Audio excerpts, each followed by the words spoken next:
What's going on, everyone? I'm just a typical, average American here today to react to this video by Jay and Mark called Where is America?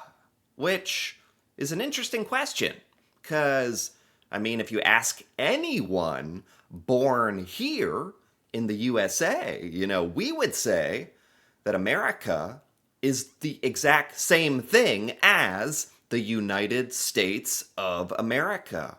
Those words are interchangeable to us. They're the same thing.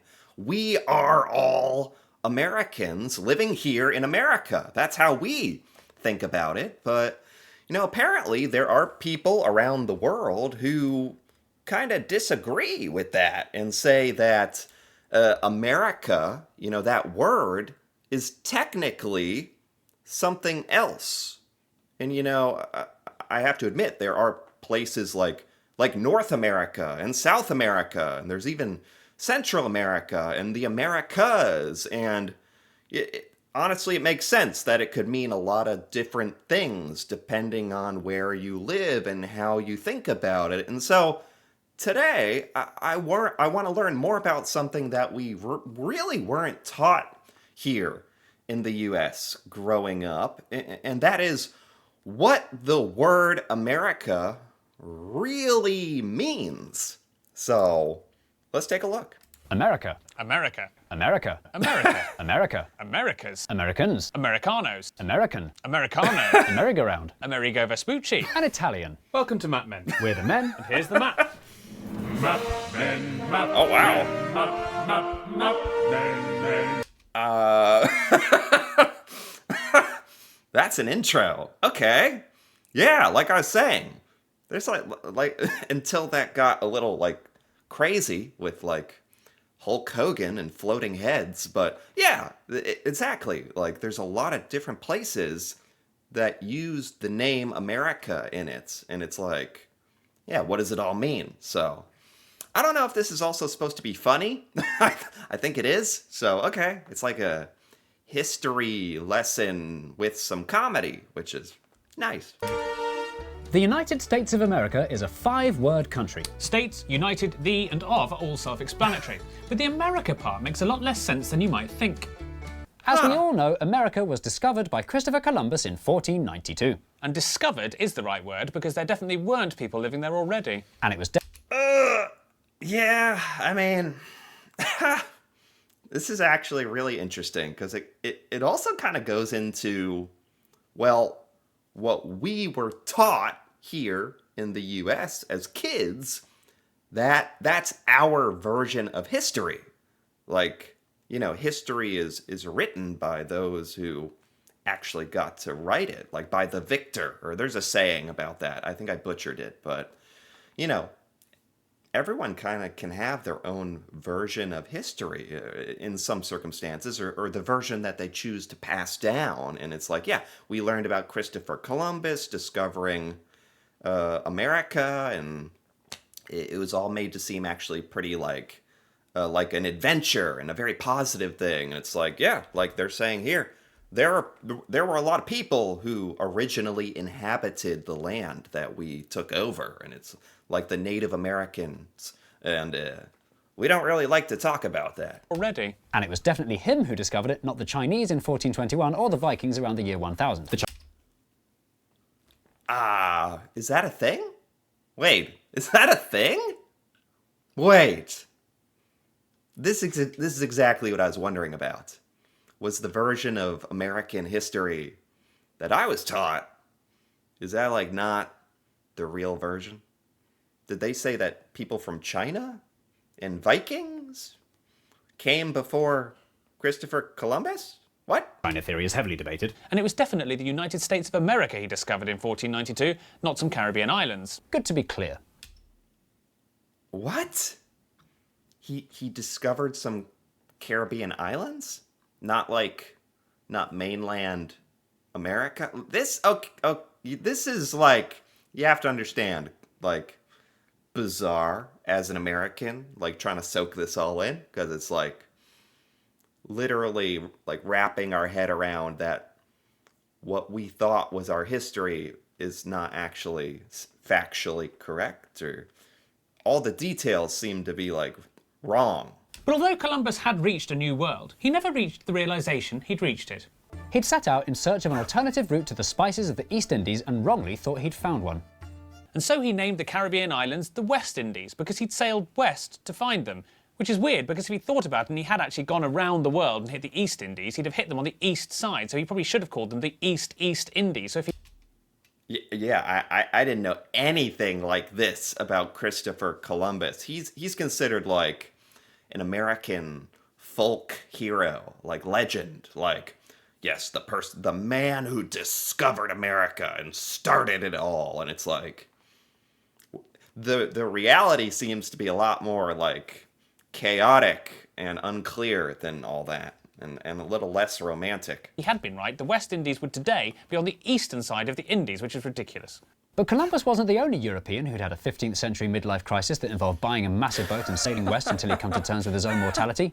Just 1 year after Columbus first reached the South American mainland, Italian explorer Amerigo Vespucci got there second. But the crucial difference between Vespucci and Chris, as people in the voyaging business referred to him, is Vespucci did know he'd reached a brand new continent, and word soon spread of an exciting new world. Huh. In a weird way, does that make it count a little more? Like, even if you're the second person to discover something, what if the first guy didn't even know they had discovered what they had discovered? That's Christopher Columbus? He didn't even, like, realize where he was or what it was, or... Really? So I don't even know if that really counts. Hear ye, hear ye! There's a brand new continent we knew nothing about until now, full of gold and spices and exciting new vegetables! This is... You know, hats off to them for doing this little skit. Like, for the sake of the video, for the comedy.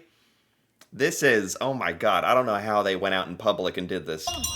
Mapmakers around the world set to work, creating new and up-to-date world maps, each with their own dreadful renderings of the increasingly, but still not very, discovered continent. One of these mapmakers was a German called Martin Waldseemüller, who in 1507 had all but finished his magnificent new world map. Except for one small detail: what to name the new continent everyone was talking about. Wait, this guy? Because I don't know who came up with the word America. Like, who came up with that? It was this guy? What's his name? It was a German called Martin Waldseemüller, who... A German. This German guy came up with the America? Like, the word? He named it? What to name the new continent everyone was talking about. He very likely would have named it Columbia, after the widely agreed discoverer of the New World, Columbus. But Amerigo Vespucci had some very clever PR people who were falsifying documents and spreading lies about exactly when he'd reached the New World. Amerigo Vespucci. That's where it comes from. This guy, Amerigo. Obviously. I didn't know it was named after an individual. And these lies must have reached the ears of Martin Waldseemüller. You're listening to the Vespucci Hour on Explorer FM. Amerigo, he got there first. Because he made the fateful decision to label the new continent America. What?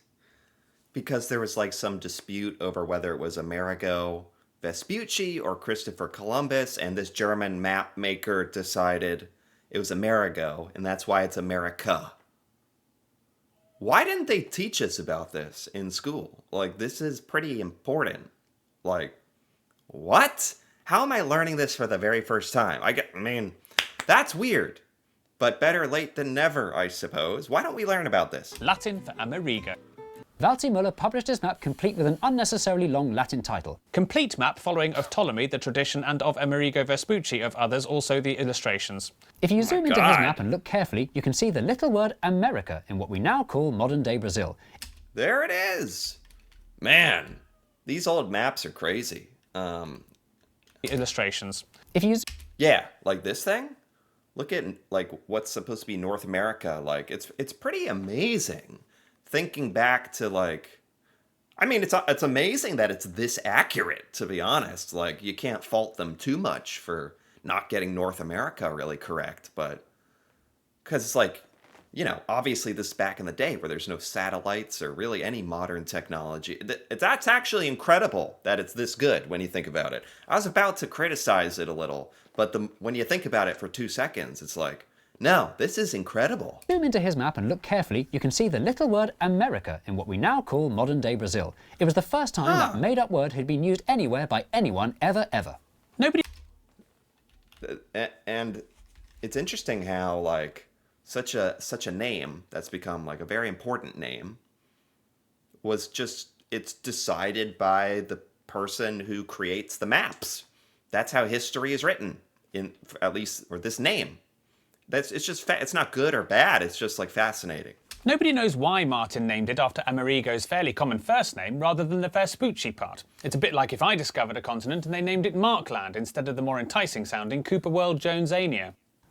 It's a good point.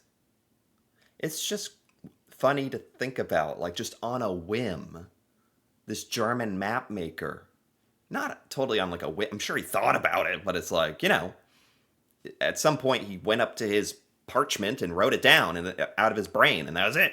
That determined history.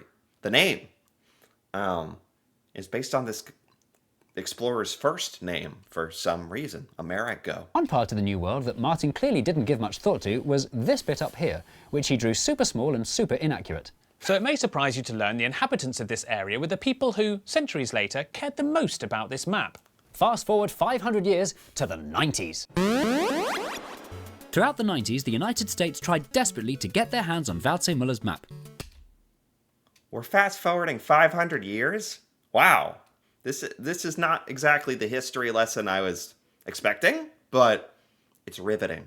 it's like such an important American history lesson that I think literally most Americans have never heard before, which is crazy. Because it contained the first use of the word America, the US considered it to be their birth certificate, not minding that it had actually been given to a different baby since they had no qualms about swapping babies even though they were now grown adults. At the time, Waldseemüller's map was sitting in a drawer in the private collection of Prince Johannes zu Waldburg-Wulfegg und Waldsee in Germany.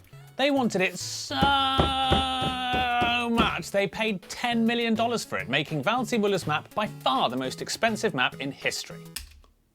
10 million? And this is in the 90s, so it's worth a lot more than it was today.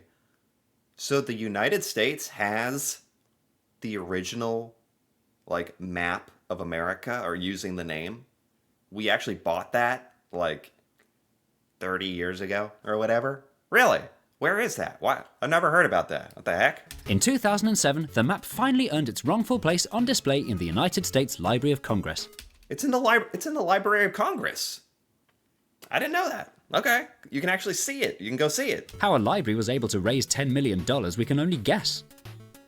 So how come America got to name itself America? You'd think that writing the Latin word America on Latin America would mean America should describe Latin America. So why is non-Latin USA allowed its A at all? Part of the reason is that they achieved independence before any of the other 34 American countries. In 1776... What? So that's the reason? Because, yeah, they make a really good point. Like, prior to all of this, like, America was referring to, like, where Brazil is in South America, or it was referring to all these different countries that encompassed America, or North America and South America, and it's all America. And then it's literally just because it's really kind of like egotistical a bit when you think about it. I've never thought about it this way, and it's actually starting to make sense why they don't teach us this. Because I'm not sure this is really a good look. Like, I don't know if this is a good thing or not, but literally because the U.S. colonies broke free. We earned and fought for our independence from, like, Great Britain first. So we got our independence first. The first of the inhabitants of America to do that we just claimed the name. Because we could? Or because we thought we were the coolest? Or because we were the first that were able to name ourselves in that way, or that's really what determined it? Wow. I did not know that. The 13 colonies that had been known as British America used their rifles to shotgun the name the United States of America. Over time, the long name the United States of America got shortened to just America. Yeah, actually, the United States of America, I think that actually makes sense. Like, if we're the states that are located inside of America, you know, there's a lot of other countries as well that are within America, but we are a bunch of states that are united within America. Although we don't encompass all of it, it makes, you know, some logical sense to call ourselves the United States of America. It would make more sense if all of America was somehow united, and then that would really be the united, whatever, countries of America or states or...